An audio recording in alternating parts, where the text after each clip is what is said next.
Hey friends, it's Marie here from Nicole Designs. I get to share with you the Sweet Sentiments inspiration box. This is from Brutus Monroe. Now they have a whole list of inspiration box items and subscription items. This is their inspiration box. It's a monthly subscription and you get a box full of amazing things. You get this card here that shows you what is inside the box, and it also comes with a pin that coordinates with the theme of the box. So this month that pin says love. I think it's really cute, and if you collect pins, it's a really fun way to collect a new pin every month along with your crafty items. You also get this icicle embossing powder in the box. This is clear. There is a little Daubers embossing folder. It's just a little strip folder that embosses those polka dot patterns on your paper.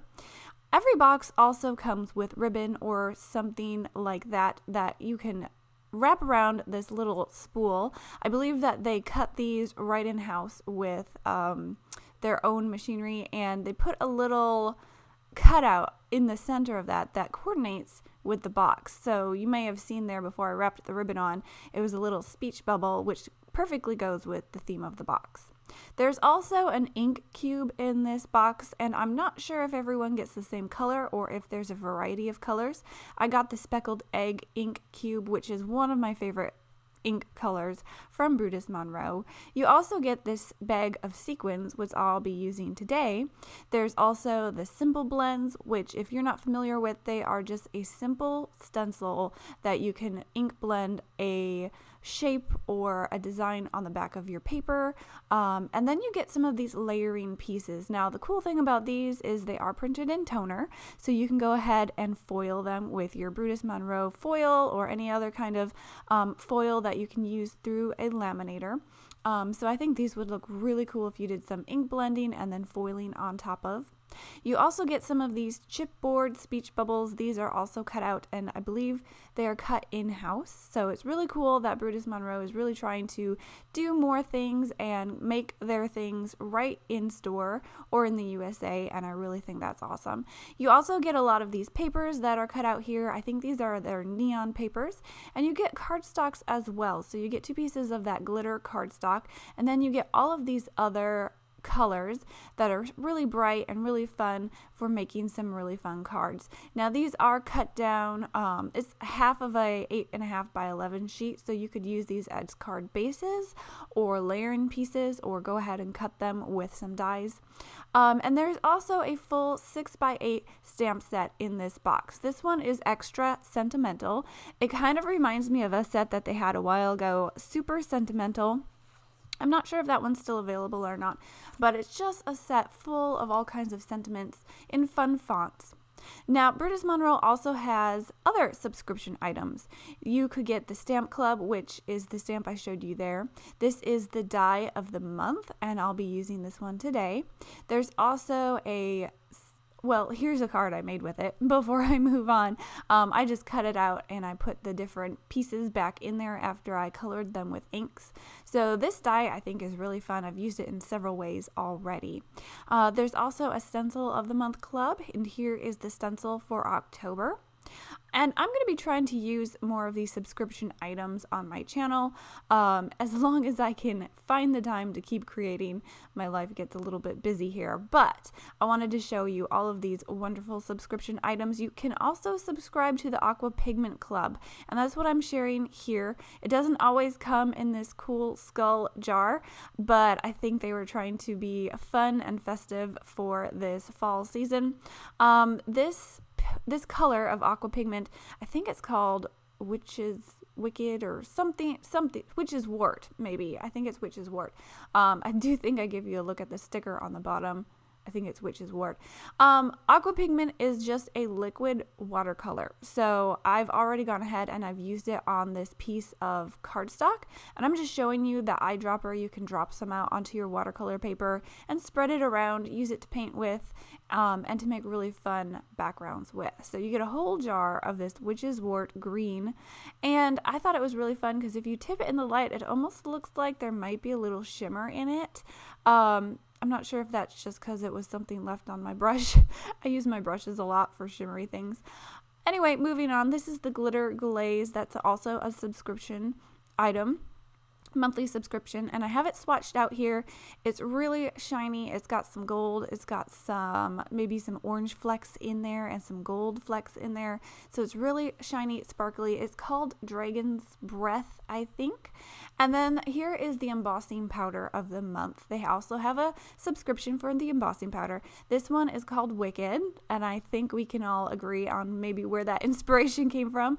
I think it's really fun, this beautiful green. I've got it swatched out here for you. Once you heat emboss it, it's melts to a shiny finish, and it's just this really fun green. Now with the embossing powder, you get this little swatch card that you can swatch your embossing powders on, and then write your color name so that you can have an inventory of all the embossing powders that you have. So we're going to move on and make a card with this inspiration box and a few of these subscription items. I'm going ahead with that die of the month, and I'm cutting it out. And I wanted to show you here, I'm going to cut this out several times. I'm making a shaker card, but I want to show you that as you cut this out, you can save all of these little pieces from the inside of this die. I'm just putting them on in a little flat dish here, so I keep them all together. There are some bigger pieces here. There are some tiny pieces, so I'm trying to pop these pieces out over my dish to save every little piece. I think it would be fun to cut this out of a lot of different colors of cardstock and then piece it back in together. Like I showed you with the card that I already made in the beginning, that one I just cut out of white cardstock and I ink blended to get different colors. This time I'm just using the outside frames, and I've cut this 4 times. I'm going to stack these up together to make a shaker card. Now, I love making shaker cards out of background dies. You want to cut several layers of these background dies and stack them together, and that way you can add dimension without having to cut tiny pieces of foam adhesive.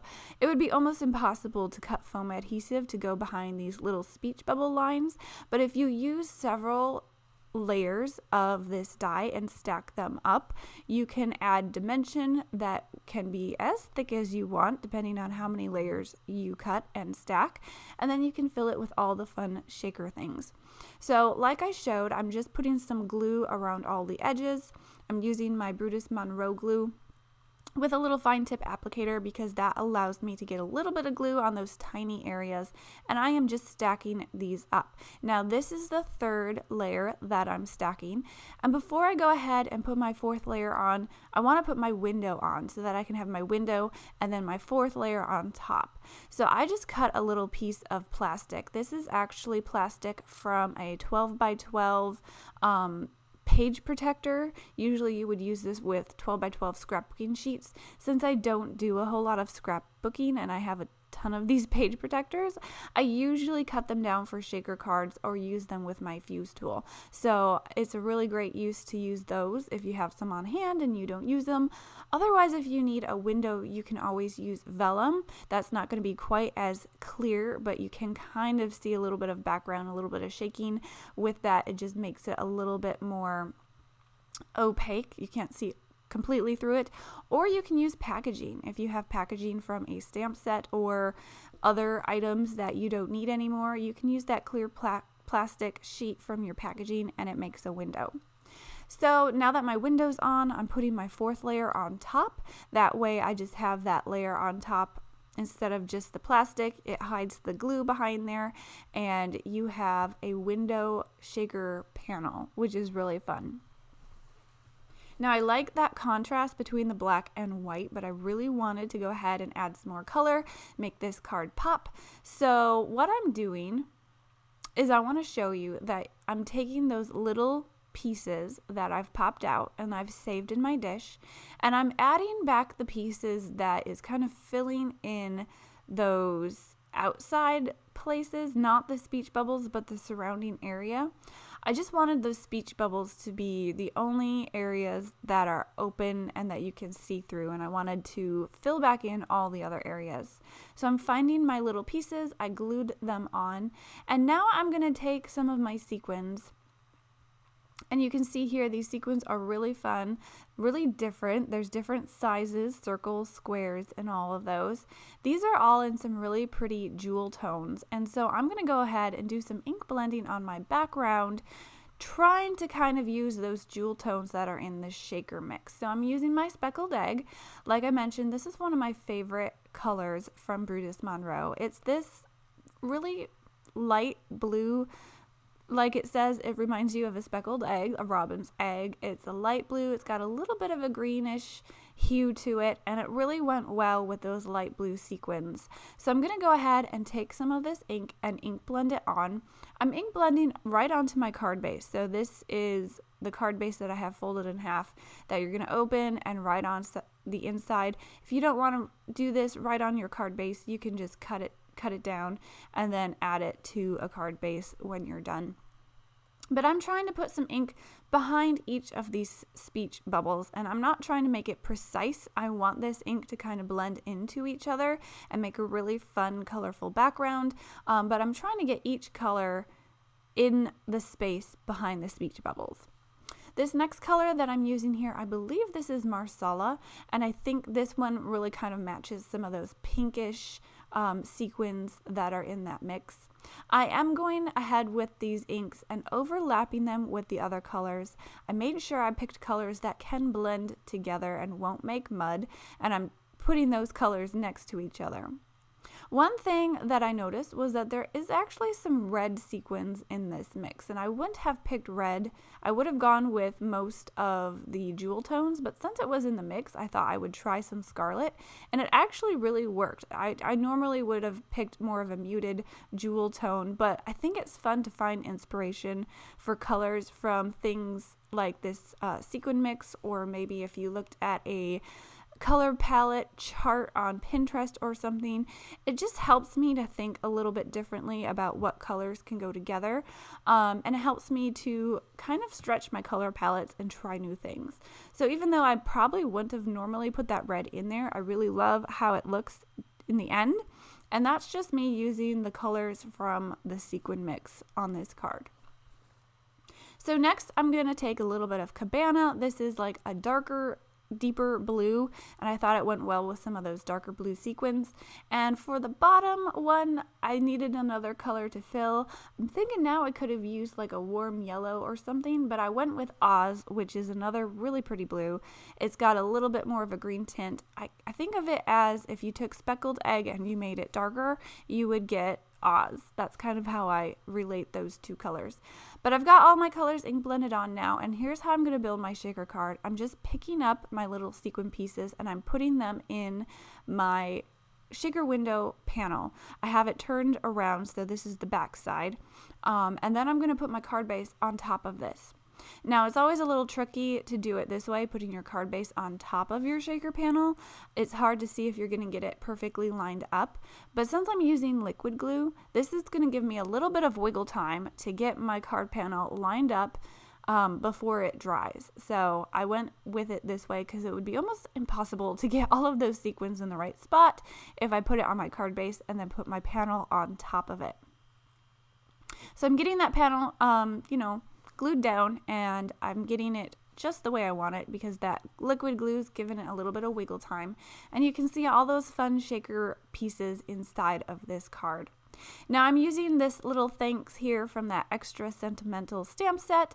I want to go ahead and emboss this with some Alabaster white pigment ink, and that is from Brutus, not pigment ink, excuse me, is Alabaster white embossing powder is what I'm going to emboss it with.